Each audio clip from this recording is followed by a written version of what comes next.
वालेकुम की हाल है सारे दोस्तों का जनाब ठीक ठाक होवोगे। अज जनाब सैर करन आया करीमे वाले खूह वाल पिंड थाबल दुच्छा जनाब। तो इत्थे जनाब बेहतरीन कमाल का नज़ारा है। तो मैं क्या अपने वीरां भरावां नूं जनाब करीमे वाले खूह की सैर कराइए। तो ये जिहड़े बजुर्ग ने ना साडे बहुत पुराने डेरे सन जनाब, वो अज भी उही अखवींदे ने। तो गोंगलू शोंगलू जनाब इत्थों खावांगे जनाब, नाल सरों का बेहतरीन जनाब।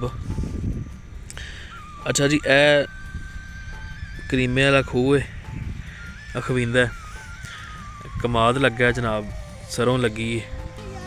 तुही भाई जवानो किधर हैं, सैर करन आए हो? अच्छी अगर जिंदगी गुजारनी हो तो पिंड की जिंदगी है। तो बेहतरीन सेहत तो बेहतरीन जनाब हर चीज़ खालस। तो बंदे भी इत्थों के खालस मुहब्बत करने वाले लोग होंगे ने, पिंडा के जोड़े होंगे ने। तो गोंगलू खाइए फिर आ जाओ।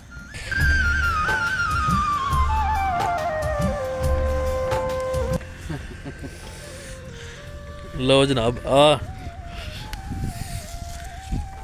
पैलियां दे रसगुल्ले जनाब हैं,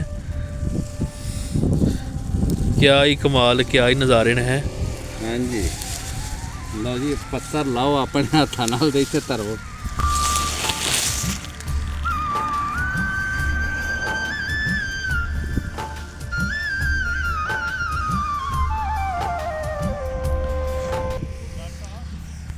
मेरे जनाब चंद दोस्त ने तो मैनू इस गल ते बाज़िद ने कि डॉक्टर अम्मार साहब तुसी जिहड़ा ना सानू यूट्यूब के उत्ते जनाब तुसी ना कोई सानू पिंड विखांदे हो, ना तुसी पिंड दियां जनाब मज़ेदार सहूलतां विखांदे हो।